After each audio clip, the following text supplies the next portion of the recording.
નમસ્કાર ખેડૂત મિત્રો, નિદર્શન કીટ સહાય યોજનાની અંદર ફોર્મ ભરવાના ચાલુ છે. તો ચાલો જાણી લઈએ. આપ નવા હો તો ચેનલને સબસ્ક્રાઇબ, લાઇક અને શેર કરજો. અહીં ફોર્મ ભરવા માટે તમારે આઈ ખેડૂત પોર્ટલ સર્ચ કરવાનું છે. તેના ઉપર ક્લિક કરીએ, ત્યારબાદ લોગિન ઉપર ક્લિક કરીએ અને તમે નોંધણી કરાવેલી હોય તો અહીં ખોલીએ. તો અહીં એ ખુલી ગયું છે. અહીં આપણે ખેતીવાડી ઉપર ક્લિક કરીએ અને નીચે શોધો ઉપર ક્લિક કરીએ એટલે નીચે અલગ અલગ યોજનાઓ આવી જશે. તેની અંદર આપણે નિદર્શન કીટની અંદર સહાય ફોર્મ ભરવાનું છે, જેની છેલ્લી તારીખ 5 જૂન 2026 છે. હવે દસ્તાવેજની અંદર જોઈએ તો 7, 12 અને 8ની નકલ, આધાર કાર્ડ, સંયુક્ત ખાતેદારના હિસ્સામાં બાંહેધરી પત્રક અને જાતિ પ્રમાણપત્ર જો લાગુ પડતું હોય તો.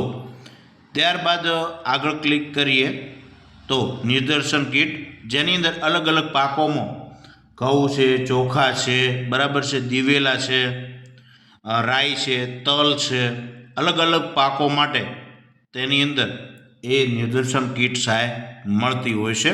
અહીં પાકના નામો પણ લખેલા હશે, તમે જોઈ શકો છો. બીજા પાકો પણ આવ્યા છે, ઘઉં છે, બરાબર છે.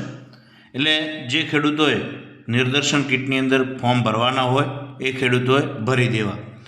જ્યાં સુધી સરકાર સહાય આપે છે તો તમારે તેની અંદર ફોર્મ ભરી રાખવા, જેથી જ્યારે પણ એ સરકાર દ્વારા સહાય આપવામાં આવે ત્યારે તમને મળી શકે.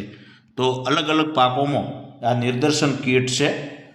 તો જે ખેડૂતોને બાકી હોય તેમણે ફોર્મ ભરી દેવા.